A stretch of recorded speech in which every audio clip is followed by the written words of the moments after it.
Today on the Life Surfing Podcast, what way to deal with changes in life? Then it gives the impression that, everything is in grip. It's a nice aspect of life that we have many moments like that. But we should not get into the belief that everything is under control. Nothing is under control in reality.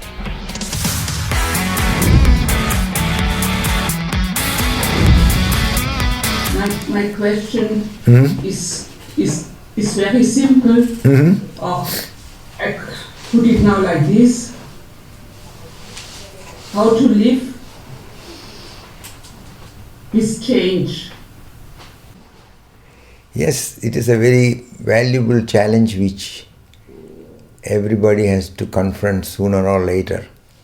And the sooner the better, because it is not how we are used to. We are used to holding to that what is nice and comfortable and imagining that it will be there for ever and ever, that will continue on and on. But on many occasions life shows to us that, hey, it is there today, but tomorrow it is going in a different direction. And when we are not inwardly prepared for it, then the disappointment is there, the sadness is there, the pain is very strong. But when we befriend this fact of life, that in life everything is going on changing, that is what one of the basic reminders from Buddha was, anicca, means nothing is permanent. This is very uncomfortable thought for the normal way of going about life, because we don't want to confront such feelings. We want to have everything controllable. We want to believe that when I go in a certain way, then like the train comes at a certain time and it should take 20 minutes or 40 minutes to the destination, and so then in the office you have this kind of activity. So when everything looks like under control, then it gives the impression that, everything is in grip. It's a nice aspect of life that we have many moments like that. But we should not get into the belief that everything is under control. Nothing is under control in reality. Life is supporting us in many ways that we can go on. But everywhere also there are unexpected factors coming. And once this is becoming conscious to you, that even when you are intending to be, for example, just the other day I was having a good laugh with Dana. She said, we can meet today for sure at 1 o'clock. I said, good. But then at 1 o'clock she was not anywhere nearby, 1:15, and Eleanor said, Dana has not called yet, what happened? I said, I'll wait a little bit and then call. And then, of course, as it is to be expected when she's working in certain areas where other factors are involved, then she said that, something was happening. I said, that is very much part of our life, that it is like that. And so always give a 10% chance for the unknown. The ego would like to say, it is like that, okay, I have it in control, this is like that, this is like that. But when you are a little bit alert and aware, then you will see that it is not in control. Some things are, and some things you can always have unexpected factors coming in between. So even if every day the train is coming at the same time, but don't take it for 100% granted and think that this is like that. Be prepared in life to have a certain 10% open for the unknown. And this 10% open will be very valuable, because then you remind yourself that many things are working and pragmatically going like that, but it can all change, it can all be different next moment, in next context. So you have to befriend the fact of the passing phenomena, the fact that everything is changing, everything is moving. There was a Dutch filmmaker. He made a short film, a kind of documentary, which was titled something like this, Panthera. Means the way it was translated, it was said that everything is moving. And he was bringing the attention to every little tiny aspects where apparently it is so stable and solid, but even in the so-called solid rock, there's a energy movement. There are changes taking place. So the more wakeful we become in life, the more we are also aware of it. And naturally the fear is there that, oh, I would like to have it like this always, and I don't want to have any problems, I don't want to have it changing. But the more realistic, the more pragmatic we become, the more we will have to see that I have to be ready to leave everything and go. I come with nothing, I have to go with nothing. I cannot take anything with, neither this body, nor the personality, nor anything which I want to take with.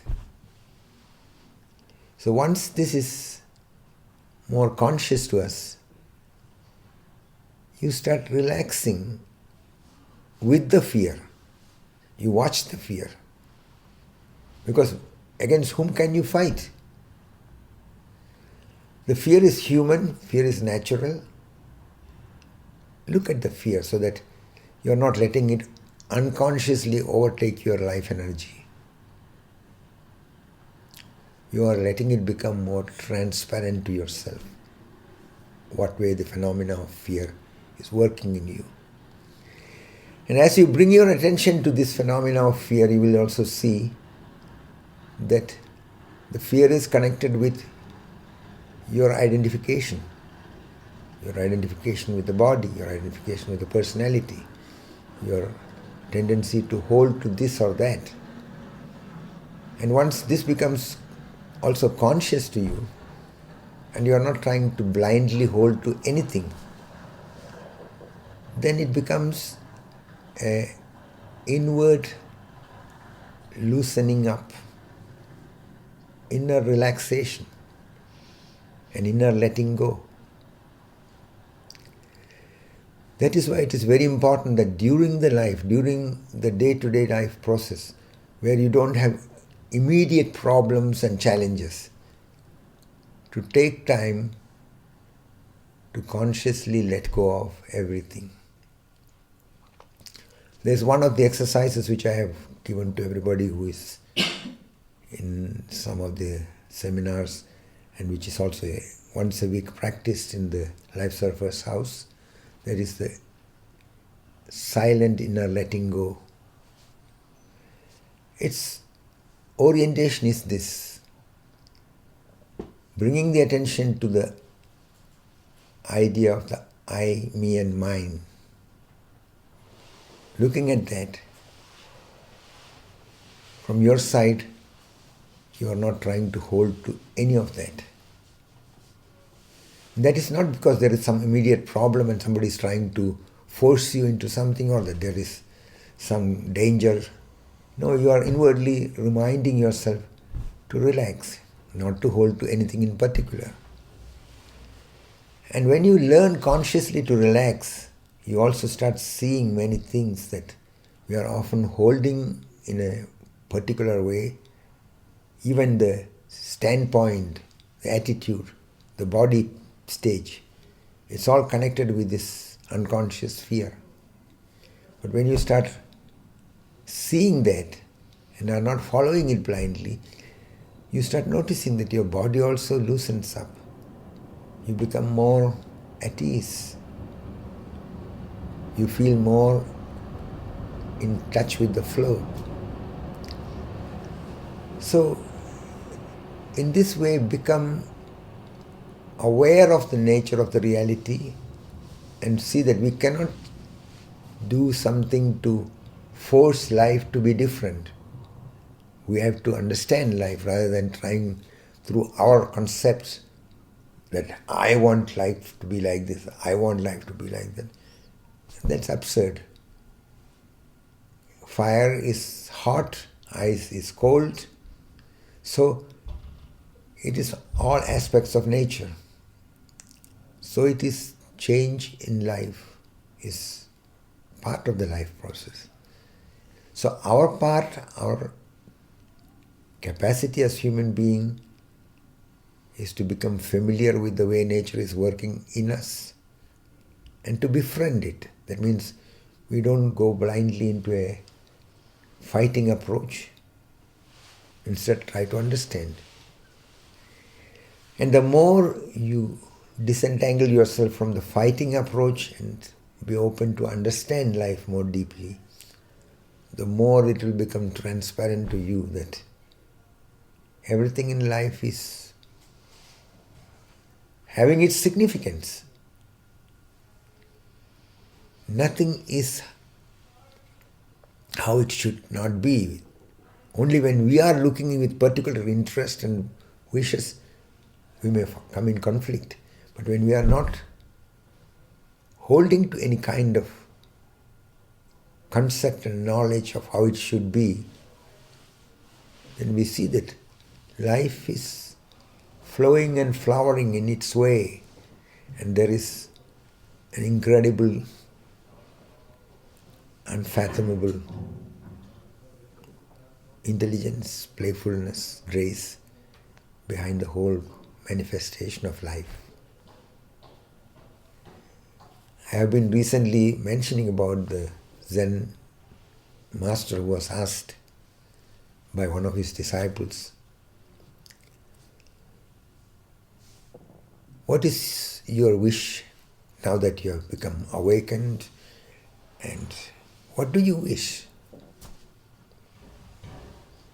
So the Zen master put on a little serious face and he said, I wish that after winter, spring is coming. And after spring, summer is coming.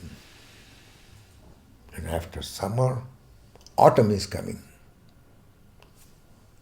The disciple who asked the question, he said, but is that not how it's all happening? That's how it is normally happening. And the Zen master smiled and said, everything is going on so much gracefully, so much in tune, with so much care and support for everyone. Our approach should be to understand it rather than judge it in the normal, fixed way. And that makes a big difference. We are capable to understand because we can look at the judgmental process going on in us without identifying with it. That is the unique quality of the human being.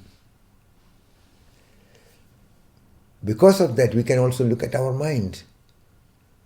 We can look at all the thoughts, all the feelings, all the desires, all the anxieties, all the calculations. And interestingly, this capacity of consciousness which enables us to see all this without identifying with them helps us to clear the life energy from getting trapped in all these patterns. So the human being can be without being anybody in particular. And this is the deepest difference between the human being and other living beings. All the other living beings are in their own way in tune with life. But the human being can not only again become attuned to life, but can also see what way nature is working and become aware how much we are part of this wondrous, mysterious reality. So let it become a deeper inquiry, a deeper journey of discovering what you truly am, what your reality is. And that will take you beyond the fear, beyond the anxiety, and allow the celebration of the wonder, celebration of the blessing that you have to be in this body, to be able to ripen through all the positive and negative experiences what you make. And the more consciously you go through it, the more free you become. So this is the chance for us as a human being, but it is a chance which we can only realize when we take the initiative and confront whatever is there directly and deeply.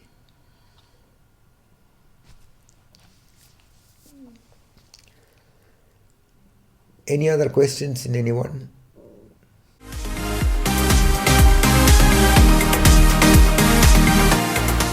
The Life Surfing Podcast will be back next week. In the meantime, make sure that you're following us right here on Spotify.